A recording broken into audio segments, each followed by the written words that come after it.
Hi guys, here is the review of identity Telugu movie. Minnal Murali, ARM లాంటి చిత్రాలతో మన తెలుగు ప్రేక్షకులకు, తెలుగు ఆడియన్స్ కి దగ్గరయ్యాడు మలయాళం యాక్టర్ టొవినో థామస్.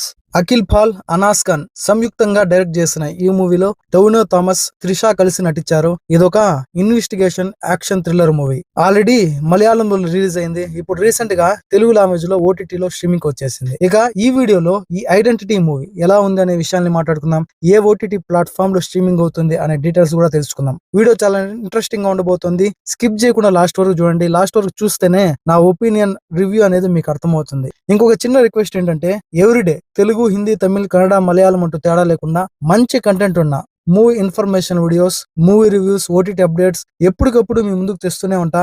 చాలా జినైన్ గా, క్లియర్ కట్ గా. అవి మీ వరకు రావాలంటే మన సినిమాటో ఛానల్ సబ్స్క్రైబ్ చేయాలి కదా. ప్లీజ్ సబ్స్క్రైబ్ చేసి సపోర్ట్ చేయండి. ఇక ఈ ఐడెంటిటీ మూవీ ఎలా ఉంది అనే విషయానికి వస్తే, నచ్చలేదు.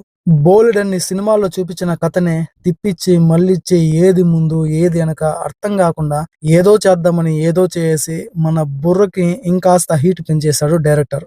బహుశా ఈ మూవీకి ఇద్దరు డైరెక్టర్లు అందుకే ఏమో గజిబిజిగా అర్థం పడతం లేకుండా ముందు వెనక కలగలిపి ఒక రొట్టె సినిమాని మన ముందుకు తెచ్చేశారు. బేసిక్ గా ఈ సినిమా స్టోరీ ఏంటంటే, త్రిష, అదే అలీషా క్యారెక్టర్ నటించింది త్రిష, ఒక ప్రముఖ ఛానల్లో ఇన్వెస్టిగేటివ్ జర్నలిస్ట్ గా పనిచేస్తూ ఉంటది.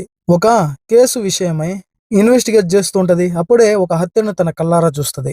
ఆ తర్వాత అక్కడుండి వెళ్తున్నప్పుడు యాక్సిడెంట్ జరుగుతుంది. యాక్సిడెంట్ లో తలకు గాయం అవుతుంది.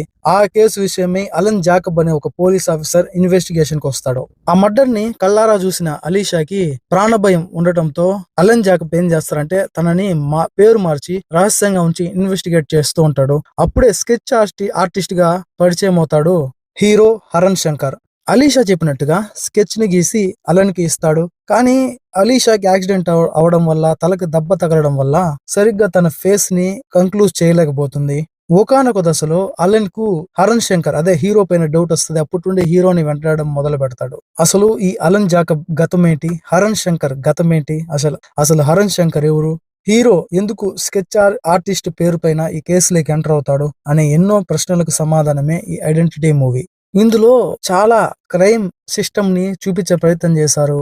అటు లైంగిక వేధింపులు, న్యూడ్ పిక్స్, న్యూడ్ వీడియోస్ తీసి అమ్మాయిని బ్లాక్మెయిల్ చేయడం, రివెంజ్ డ్రామా, సైకలాజికల్ ఎలిమెంట్స్ తో కూడిన కొన్ని సన్నివేశాలు అన్ని కలిపి ఒక క్రైమ్ ఇన్వెస్టిగేషన్ థ్రిల్లర్ ని చూపించే ప్రయత్నం చేశారు. ఎన్నో ట్విస్టులు అయితే పెట్టారు గానీ అర్థమయ్యే విధంగా లేవు. ఏదో గందరగోళానికి మరీ గందరగోళం సృష్టించినట్టుగా చేశాడు, హడావిడి చేశాడు డైరెక్టర్. మూవీ స్టార్టింగే హీరో గతము, అతని ఫ్లాష్ బ్యాక్, తన తండ్రి చేతిలో హింసకు గురవడము, దాంతో తనకి అబ్సెసివ్ కంపల్సివ్ పర్సనాలిటీ డిజార్డర్ లాంటి ఒక ఒబిసిటీ రావడము అనే పాయింట్ ని చూపిస్తూ సినిమా స్టార్ట్ అవడం కొంత మేరకు ఇంట్రెస్ట్ కల్పించే విషయమే.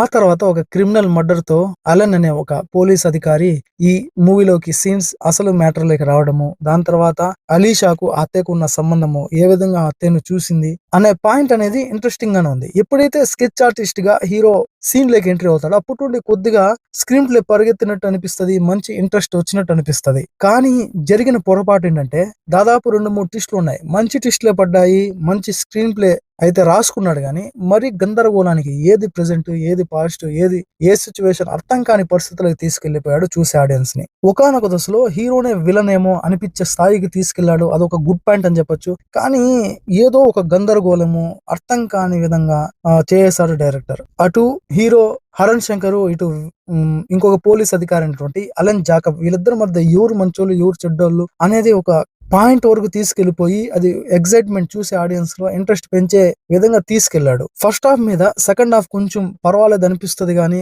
1-2 సీన్లు మినహాయిస్తే సినిమాలో ఏమీ లేదు. ఆ సెకండ్ హాఫ్ లో హీరో విలన్ కి మధ్య వచ్చే ఆ chasing scenes, car chasing scenes కొంచెం బెటర్ అనిపిస్తాయి. ఓవరాల్ గా సినిమాలో కొన్ని సీన్స్, కొన్ని ఆ చేజింగ్ సీన్ ఇట్లాంటివి మినహాయిస్తే థ్రిల్లింగ్ మూమెంట్స్ చాలా ఉన్నప్పటికీ ఈ సినిమా ప్రతి ఒక్కరిని డిసప్పాయింట్ చేసే మూవీనే. ఇక క్యారెక్టర్స్ పరంగా టొవినో థామస్ హీరోగా బాగా చేశాడనిపించింది. 2 కోణాల్లో అటు ఒకానొక దశలో అతడే మెయిన్ విలన్ ఏమో అనిపించే స్థాయికి డైరెక్ట్ తీసుకెళ్లాడు. ఆ స్థాయిలో కూడా టొవినో థామస్ యాక్టింగ్ లెవెల్ అనేది అంతవరకు చాలా పర్ఫెక్ట్ గా కుదిరింది. ఇక త్రిష క్యారెక్టర్ కి అంత స్కోప్ లేదు అనిపిస్తుంది. ఖచ్చితంగా స్కోప్ లేని క్యారెక్టర్ త్రిష క్యారెక్టర్, అంత ప్రాధాన్యత లేదు. ఉన్నంత వరకు బాగానే చేసింది. అలన్ జాకబ్ గా నటించిన వినన్ రాయ్ క్యారెక్టర్ చాలా బాగుంది. సినిమాలోకి చాలా వరకు హైలైట్ అయిందనే చెప్పాలి. ఇక రిమైనింగ్ క్యారెక్టర్స్ అన్ని ఉన్నంత మేరకు ఆకట్టుకునే విధంగా ఉన్నాయి. సినిమా నిర్మాణ విలువలు బాగున్నాయి. బ్యాక్గ్రౌండ్ స్కోర్ అంతంత మాత్రంగా ఉంది. బుడల్ సీన్స్, మసాలా సీన్స్ ఏమన్నాయంటే అవంతా లేదు. ఫ్యామిలీతో కలిసి చూసేయచ్చు. నా రేటింగ్ వచ్చేసి ఈ మూవీకి 1.5/5. ఇక ఈ ఐడెంటిటీ మూవీ వచ్చేసి G5 OTT ప్లాట్ఫామ్ లో తెలుగు లాంగ్వేజ్ లో స్ట్రీమింగ్ అవుతోంది. ఆల్రెడీ మీరు చూస్తుంటే మీకు ఎలా అనిపించిందో మన కామెంట్ సెక్షన్ లో తప్పకుండా కామెంట్ చేయండి.